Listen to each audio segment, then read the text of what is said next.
All right, well, I'm going to go ahead and get started. So first, just thanks to everyone, braving the snow. I was just joking with Kuan-Yu, who lives in the Midwest, that this type of snow would be just run of the mill for Midwest and wouldn't stop anything. But and the roads are pretty clear today, so I guess we're okay. But let me just take a second to introduce Kuan-Yu and in his seminar. So Kuan-Yu actually doesn't come so far in the sense that Kuan-Yu is a postdoc here in SoMAS, working with me. Though Kuan-Yu did actually have to fly to come here because Kuan-Yu, for a variety of reasons, actually is based in the Midwest and working kind of remotely here at SoMAS. But he does come to SoMAS every other month or so. So I'd encourage you, if you're interested in some of the stuff that he talks about today, to find a time to talk with him while he's here today, or in the future, reach out. A little bit of background on Kuan-Yu is that Kuan-Yu did both of his bachelor's and master's in atmospheric science at National Taiwan University, NTU. And then after that, moved to Purdue University to work with Dan Shavas there on tropical cyclone work, particularly seeds, the things that lead to tropical cyclones. And so that's what today Kuan-Yu is going to actually talk a lot about, is his a lot of the work that he did as a PhD student, and maybe talk a little bit about some of the future directions that we've been starting to go. But Kuan-Yu started at Stony Brook back in September, and so it's been here for a few months now. One just additional thing I want to highlight about Kuan-Yu is that Kuan-Yu actually just this past year, in 2024, was awarded the American Meteorological Society's Max A. Eaton Student Award. And so this is an award that's only given every 2 years to one student in all of tropical meteorology and hurricane related work at the AMS meeting. And so so if you look at the people that have won this award in the past, they are often now faculty members at universities around the world. And so maybe that means that Kuan-Yu set up for some success in that regard. But it also just means, I think, that you'll find out through Kuan-Yu's presentation style that he's a very engaging speaker. And so I look forward to your seminar, and I'll turn it over to you, Kuan-Yu. Thanks, Kevin. Wow, we set the expectation high. Well, good day. Welcome everyone to my presentation talk. Thank you for overcoming the weather out there. So the title of today's talk is the structural differences between developing and non-developing tropical cyclone seeds. And as Kevin mentioned, this presentation is primarily based on research I worked on during my final year of PhD. And to introduce this topic, let me start with a little story. So this is Armin. He lives in a small town in Florida, somewhere between Orlando and Miami. So one day, while casually browsing the tropical weather outlook on the National Hurricane Center website, just like many of us do, Armin noticed a tropical storm is forming in the North Atlantic Basin. So the very next day, this tropical storm intensifies and upgrades to a tropical cyclone. So with vivid memory of Hurricane Ian in 2002 still fresh in his mind, Armin starts wondering whether he should begin preparing for evacuation. So there are many factors Armin needs to consider.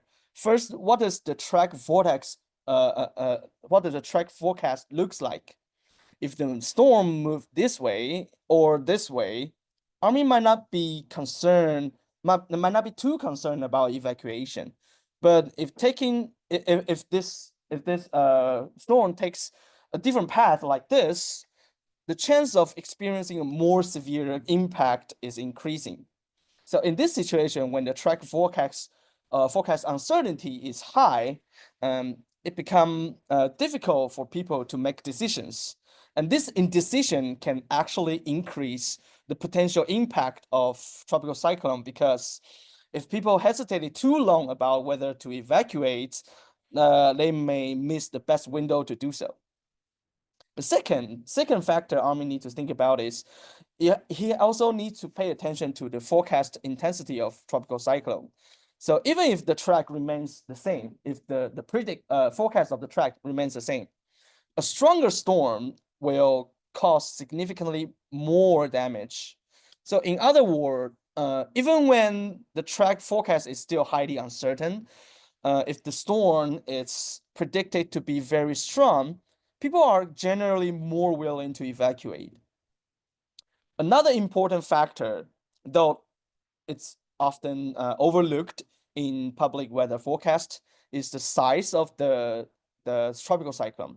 So think about it. If the storm were 3 times larger, like this, then no matter which path it takes, arming will still be affected. In other words, the size of a TC determines the extent of its direct impact area, which can also influence people's willingness to evacuate.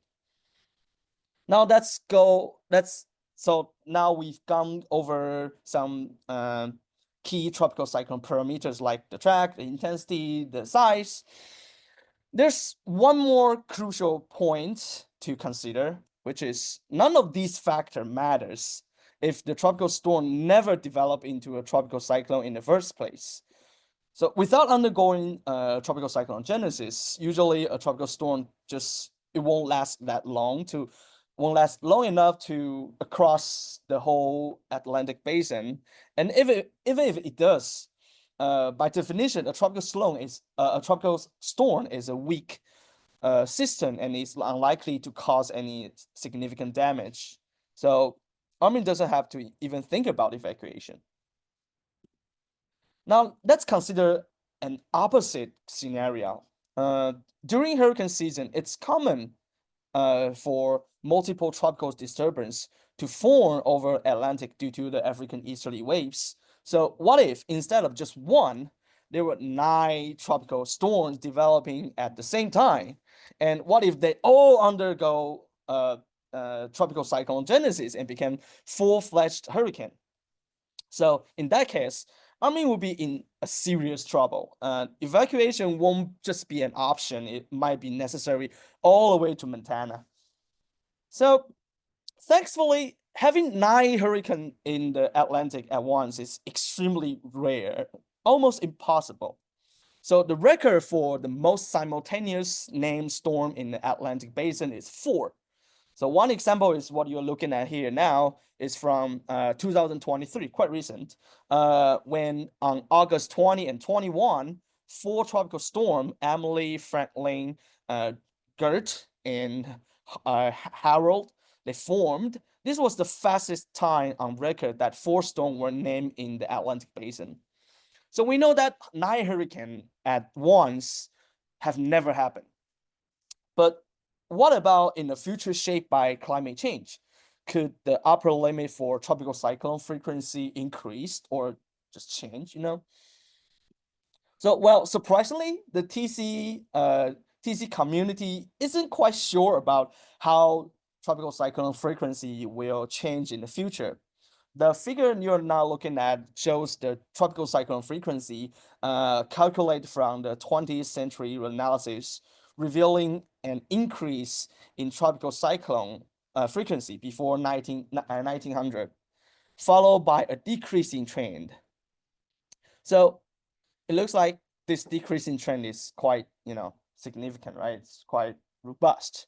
However, if you focus solely on the period after 1979, which is the year when we began assimilating satellite into reanalysis data, the TC frequency trend appears quite flat.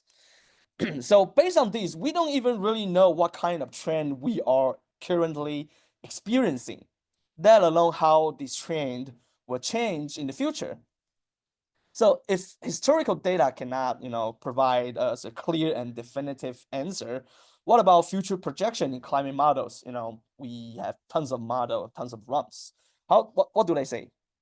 So, well, they are pretty diverse as well. So the right figure is from a tropical cyclone and climate change assessment showing the predicted future change in TC frequency by different global climate models.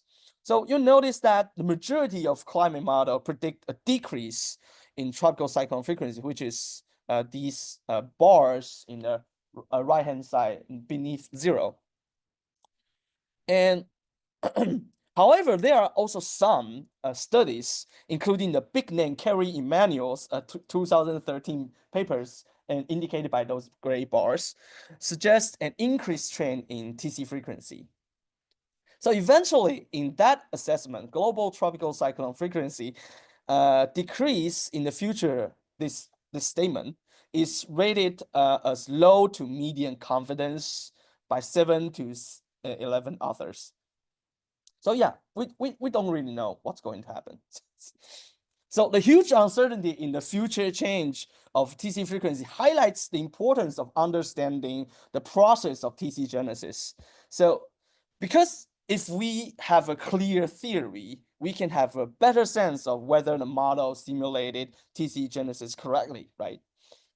So traditionally, TC genesis refers to the series of process where a random disorganized tropical convection cluster start aggregation and axis symmetrization and strengthening to form a tropical cyclone. So these processes are highly complicated and contains cross-scale interaction. The entire TC genesis involve a preconditioned large-scale environment, a mesoscale convective organization, including vertical hot tower and mesoscale convection vortices embedded in mesoconvection convective system, blah, blah, blah, yeah. So you might notice that the traditional TC genesis theories have said a lot, maybe even too much, right? It's trying to, pack the whole thing together. So other researchers, especially those climate scientists, have found that traditional TC genesis theories often try to explain the entire transition at once. So this include too many processes and making an already difficult problem even harder to understand. So people start wondering, maybe we can untangle this problem by taking one more step in between. So therefore, the community gradually calling these precursors, these weakly rotating convective tropical disturbance before TC genesis as TC seed.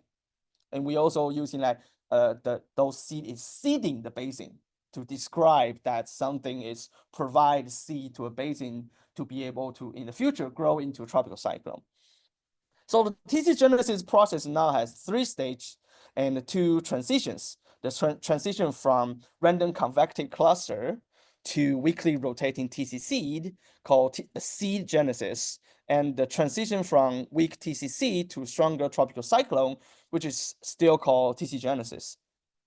So this framework looks simple, but it's actually really useful because theoretically we can simply consider the number of TC seed, the number of TC as the product of number of seed and the genesis probability. So if we can get these 2 things right, we can get the TC frequency variability right, ideally. So fortunately, forecasters usually pay a lot of attention on these seeds, and most forecast model and high resolution GCN can simulate TC seed very well. Getting the number of TC seed is not that hard. But the big and hard question mark is actually the genesis probability. So even in high resolution regional simulation, accurately predicting the genesis probability of each tropical cyclone seed is extremely challenging. And it actually include the season to season predictability, which is a huge topic.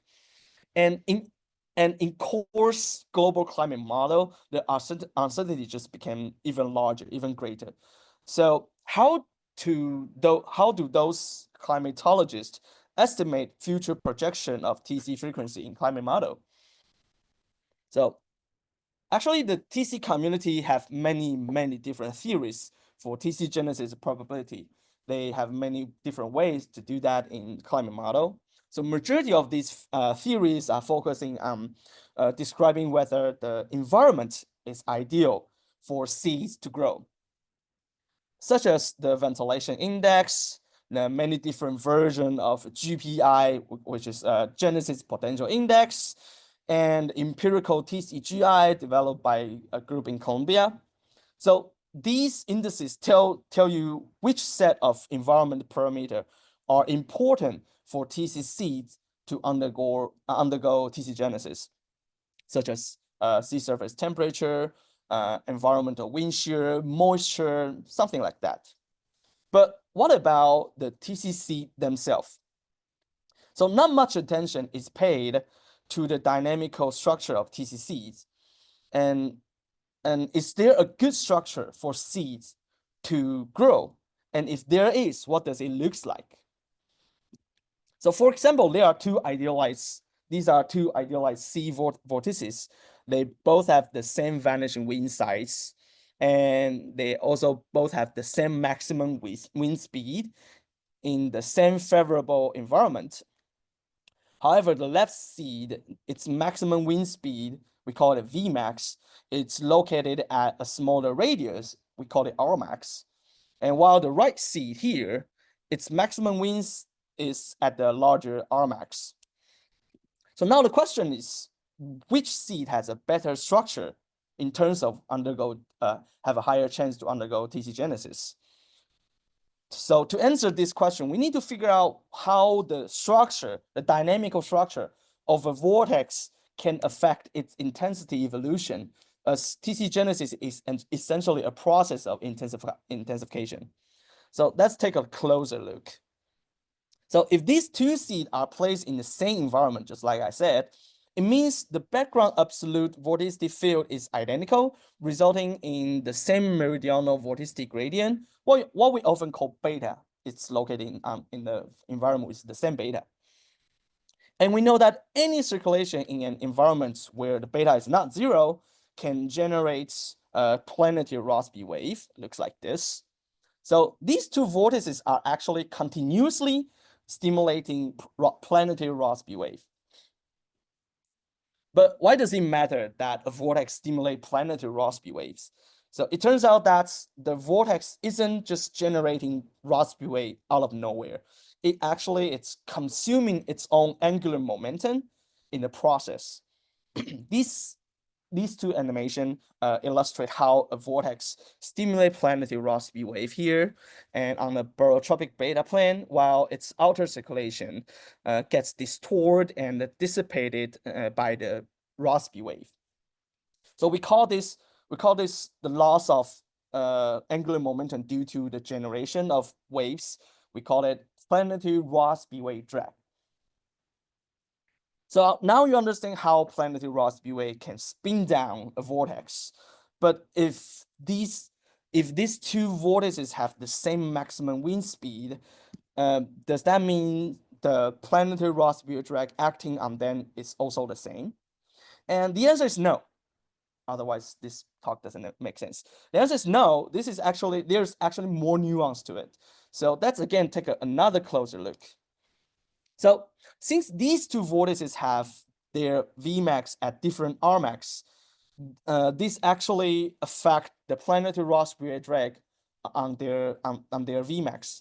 So for the vortex on the left, its Vmax circulation complete a full rotation in a shorter time scale, means it experiences less planetary Rossby drag.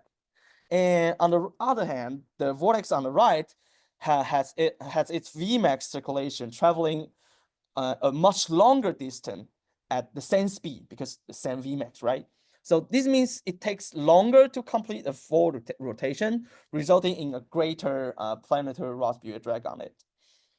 So in my previous paper published in 2020, we revisit the barotropic vorticity equation and work through some very hard math, which I'm definitely not going to cover it today, to define the minimum wind speed required at each radius to avoid a significant weakening by planetary Rossby wave. I call it Ryan speed because it's actually a speed scale of the Ryan scale, which Ryan scale is actually the Lamb scale to describe how long a circulation could have, how large a circulation could have in order to fill the planetary Rossby wave. So we'll use this parameter later, but for now, just remember that we have a speed scale parameter that help us to characterize the effect of planetary Rossby wave drag. So at this point, I hope you're not feeling overwhelmed by all this information. Maybe a visualization of some model simulation can help clarify my idea here. So the simplest model for simulating the interaction between vortex and a planetary Rossby wave is a barotropic model. So using this model, we can estimate, or we can eliminate any external environmental influence and focus solely on the pure dynamic of the vortex. Here we have 4 idealized TCC vortices, each with a different Vmax and a different Rmax. And on a barotropic beta plane with no other vorticity source, every vortex can only be weakened by generating planetary Rossby wave. So the question becomes pretty simple. Which vortex weakens the slowest? That one will have the most ideal structure for lasting longer and for having higher chance to undergo TC genesis.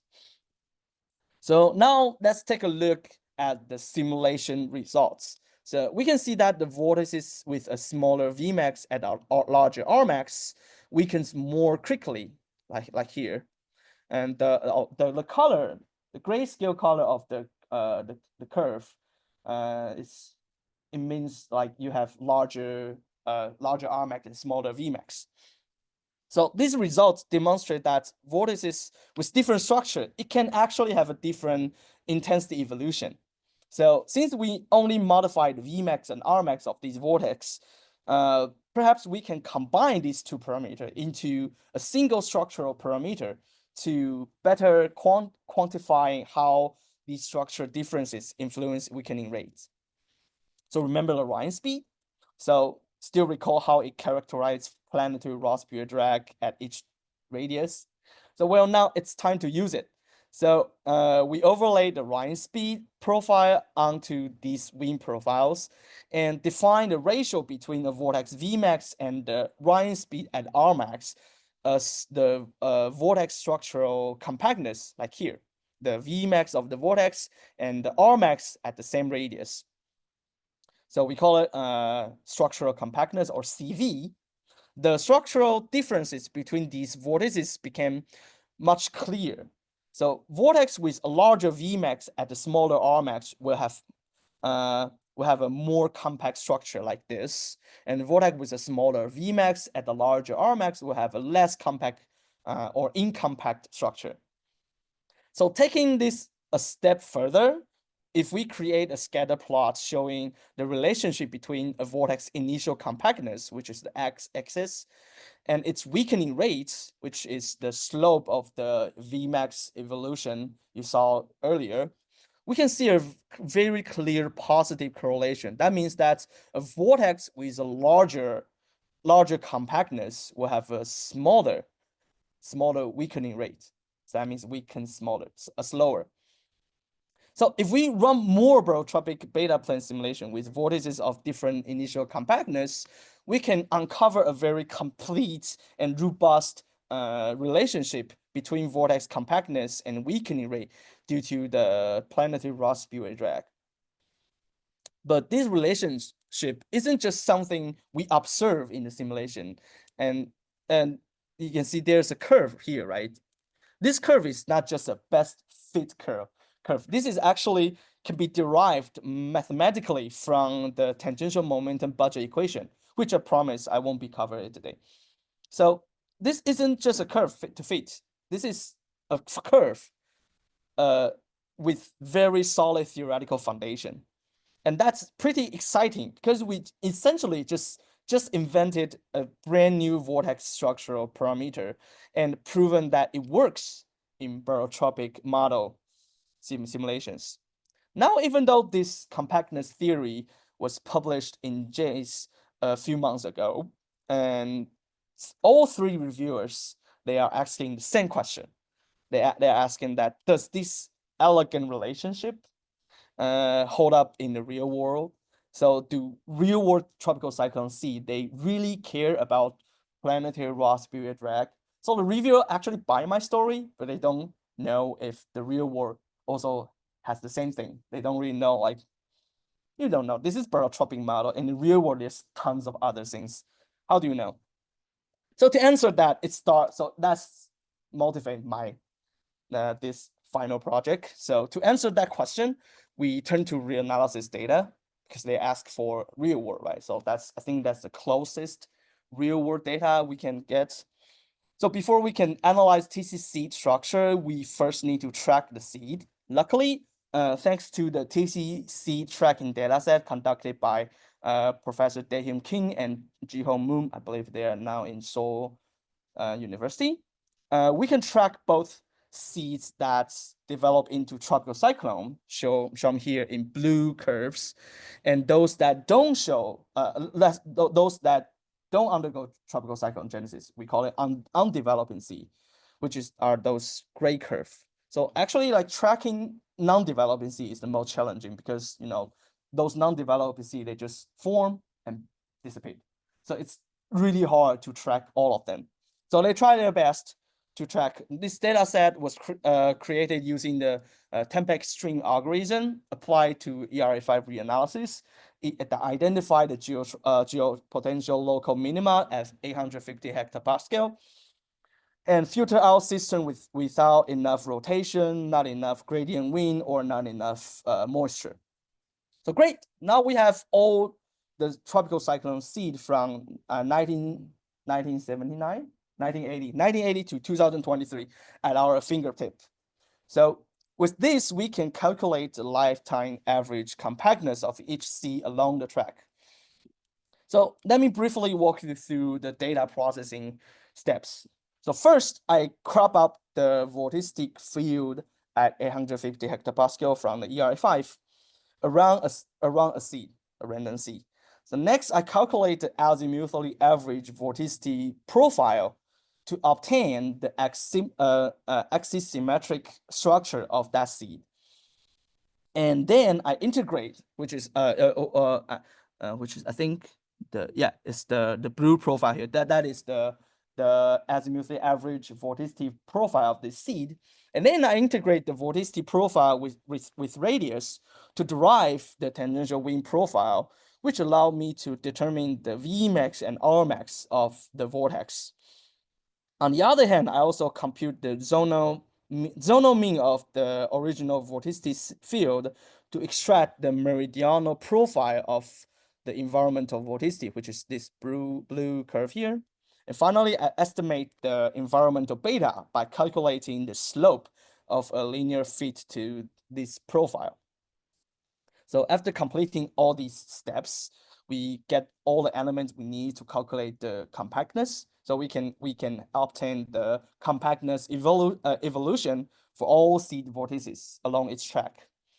With this data in hand, we can finally perform some statistical analysis to explore the seed structural behavior.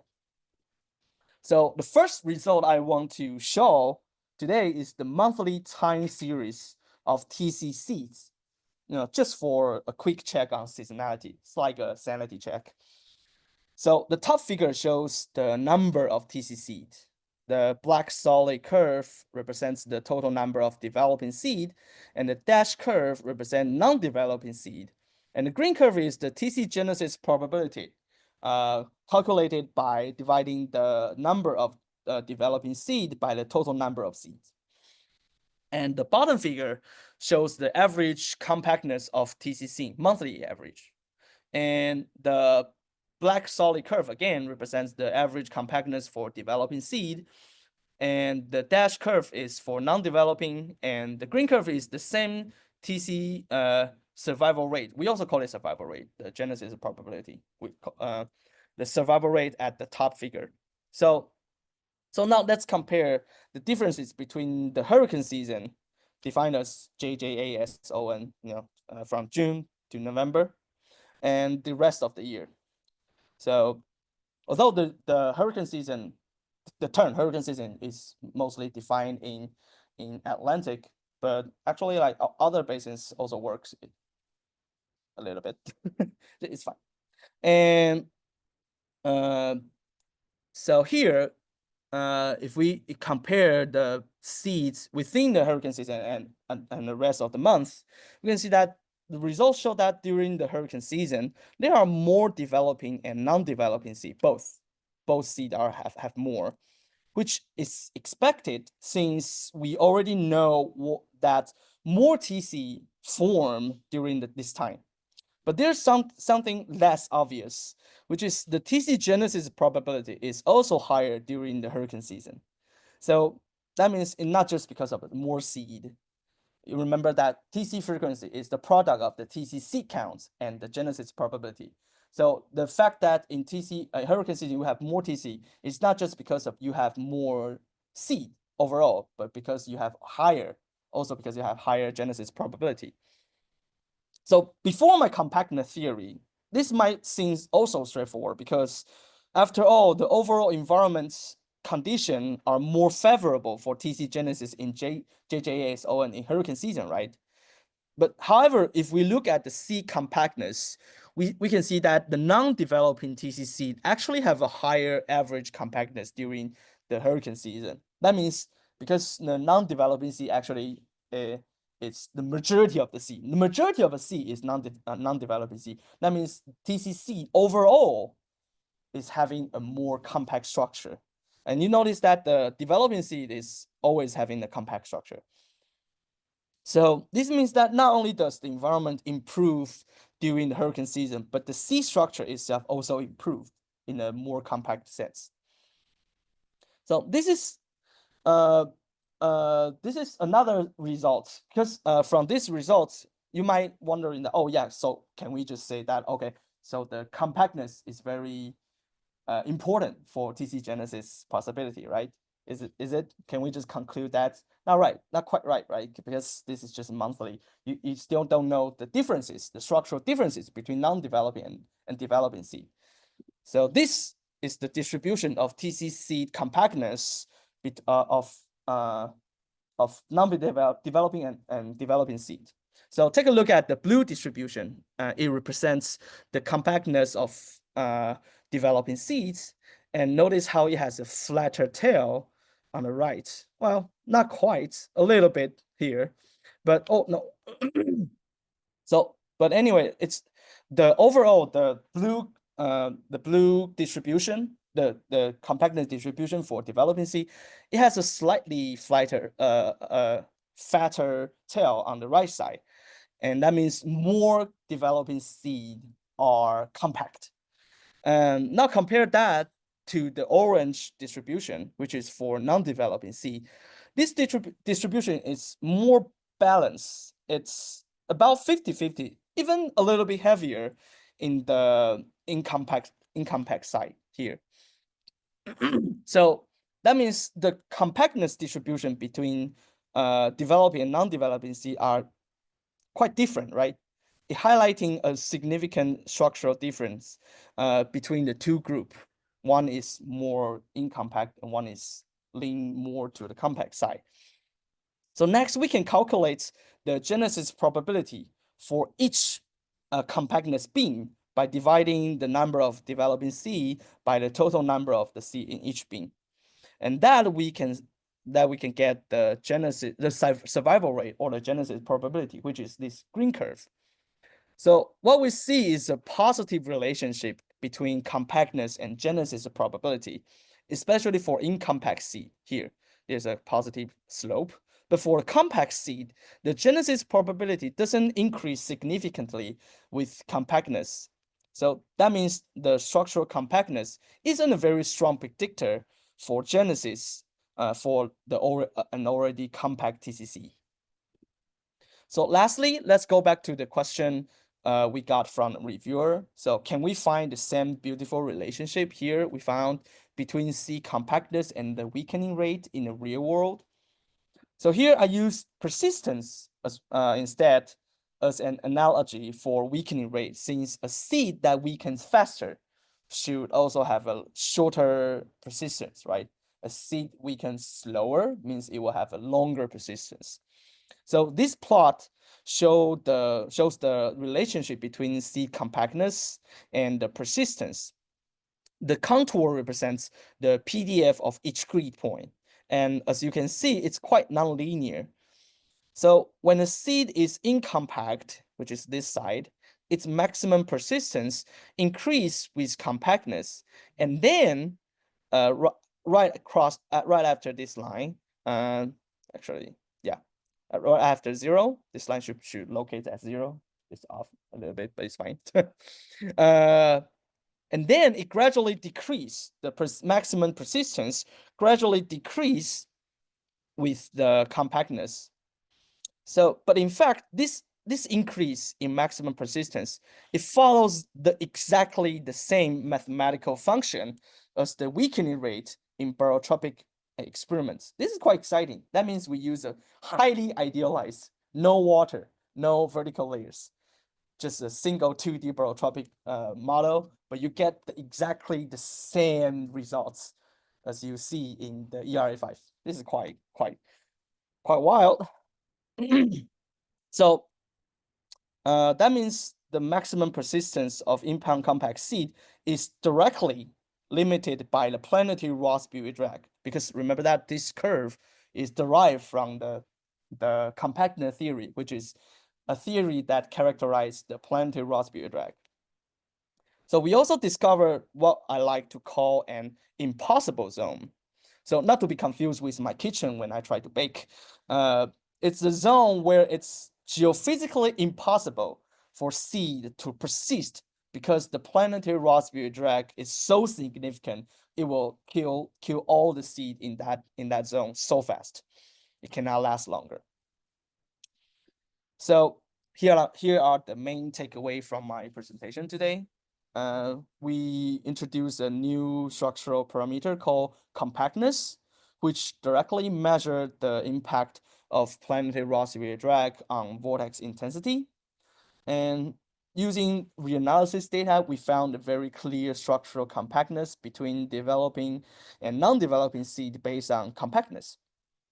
And we discovered that the genesis probability of incompact seed increase with their compacts, but the probability for compact seed isn't have a really good relationship with the compactness, which is actually expected because the genesis, the compact seed, that means they already got a good structure.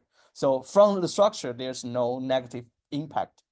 But then if the structure is already good, whether this seed will undergo genesis is mostly depend on the environment, which is not included in this theory. And finally, we showed that the maximum persistence of structurally incompact seed is limited by their compactness, which means planetary Rossby drag effectively weakens them. And we can also reply to the reviewer saying that, yes, the seed in the real world really care about planetary Rossby drag. As for ongoing work, we are focusing on this geophysical fluid dynamical impossible zone defined by the compactness. This includes the extending the compactness theory, compactness analysis to GCM result, GCM output result, or in the future scenario anyway, on the different scenario to see if this impossible zone will change with model configuration. Because if we can mark a region just saying that the seed and this zone will not exist. So when we use this to diagnose other models, and if some GCM models actually will simulate a seed with a very incompact structure but lasts for so long, then we can say that we might be able to say that structurally this GCM model will have a positive bias on TCC frequency because it simulates a seed to be able to persist for too long. And that will be all. That concludes my talk today. Thank you for listening.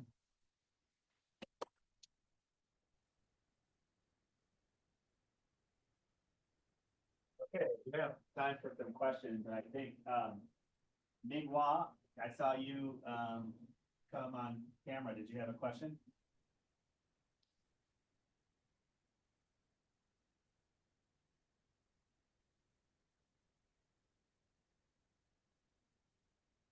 All right.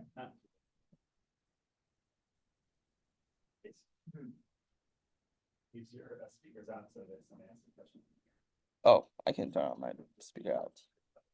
Yeah, of course, of course. Okay, let's start with any questions in the room. Christopher? Hi. Wondering if you could use a similar analysis to predict the propagation speed of vortex. Oh, good point. So, my short answer is not quite. But I think you're implying the beta drift.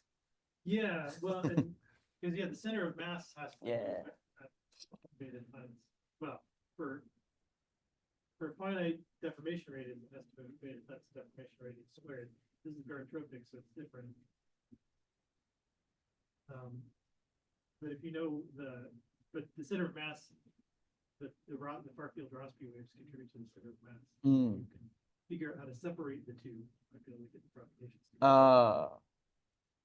There's a thing. I'm an oceanographer, and we're worried about the propagation speed of baroclinic eddies, and they radiate Rossby waves as well. Yes. The baroclinic Rossby waves Yes. radiate forward. Yes. Back.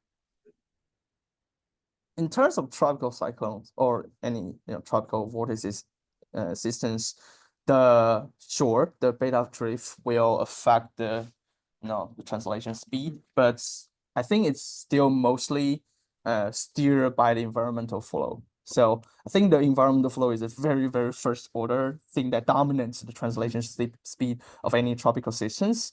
The wave will definitely affect that, but it's not dominating. So I think you should be able to, you probably can start from the companion theory to diagnose something like different structure will have different stimulated Rossby waves. So the Rossby will have different translation speed because of the different Rossby. But I think like Chen and William, they should have a very complete series for that, like those beta drift papers. Chen and William in 1985, something like that. They have a very original beta drift theories. They test out different vortex structure, also in barotropic model to see the beta drift.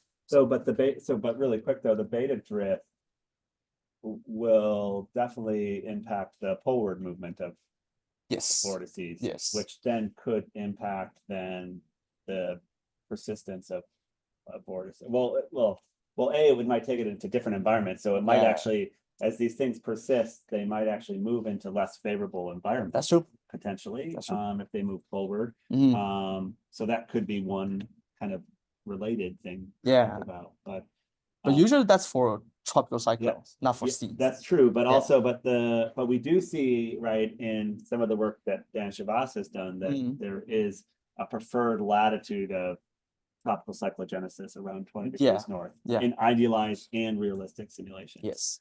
And so I wonder if there's something, one of the things of the persistence is maybe getting the seed to the location that has the most favorable environment. And so I wonder if there's something potentially related to that. Good question. I mean, it doesn't show up in the simple idealized model, but would show up much more in the analysis you're showing. I think so. Yeah. Brian. Really basic question. What defines a seed? I'm trying to some apps or how would I think find it? good point.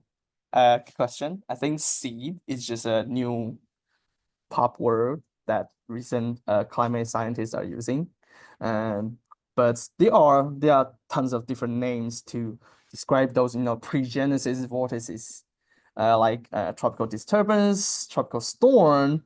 And for now, when people in those climate study, when they define a seed, they usually just define a threshold, like it's maybe an intensity threshold or the pressure depression threshold. Anyway, just define a range of threshold and saying that this is the seed. So basically or physically, a seed is just simply referring to a tropical rotating and precipitating convective system that is not a tropical cyclone, then too strong to be a tropical cyclone, too weak to be a tropical cyclone. It's still weak So that's the seed we're talking about. And I think the very first place that thinking the seed to use seed to describe this process is just like I say, when the people describe the TC genesis in Atlantic, because the African easterly wave is acting as a seeding process. It just keep feeding those wave disturbance into the basin, and these disturbance, some of them became tropical cyclone. So it feels like it's a seeding process. So people call it, I think people first call it a seeding process, and then people call this thing seed. So it's hard to, yeah. Concept of X hours and how organized those are. So an African easterly wave is a seed. Could be a seed, yes. Could be a seed. Could be a seed if it's got enough precipitation. It just seems like why is there a definition on? Yes. seed? Potential vorticity or some dynamical quantity. So- that I can so- calculate. In the tempest extremes, that's used for ERA5 traffic. Mhm. Do you know what the threshold, like what the specific thresholds they're using? In different They are specifically the first criteria is the minimum pressure, minimum sea level pressure, and the second criteria is the gradient winds at certain radius, and then they need to have a certain amount of the RH value in the center, and then they need to have certain amount of rotation, which is vorticity, also in the center, something like that. They have tons of different criteria, and you mentioned a good point. If you went through like 10 different paper talking about seed, tropical cyclone seed, they will have 10 different definition, and that's a huge problem. Different study will have different seed. They might are discussing different concept of seed, but they all discuss together and call these things as a seed. But seed definition itself is quite diverse. And the data set I'm using here, conducted by Dae-Hyun Kim and Ji-Hong Moon, they just, I think, published.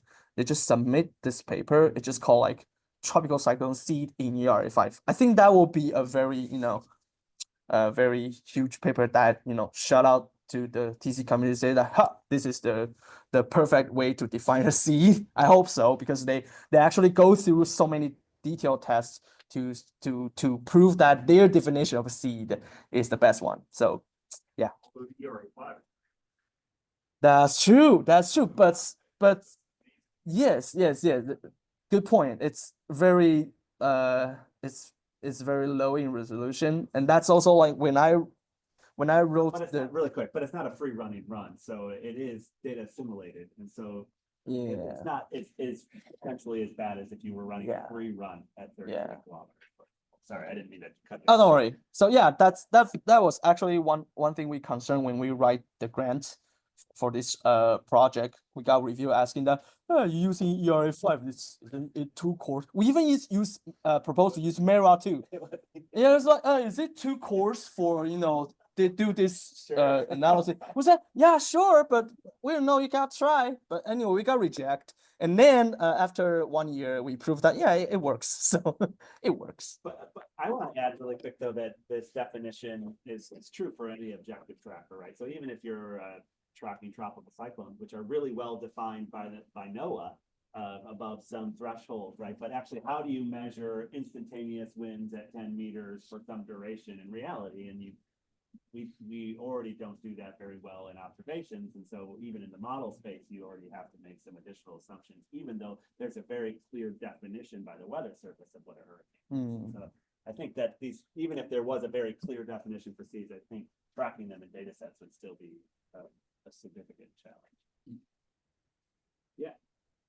Is there any work looking at the practice of different initiating disturbances through seeds? So, different disturbances that end up initiating becoming a seed or initiating a seed. Is there any tendency to different types of disturbances? Wow. Good point.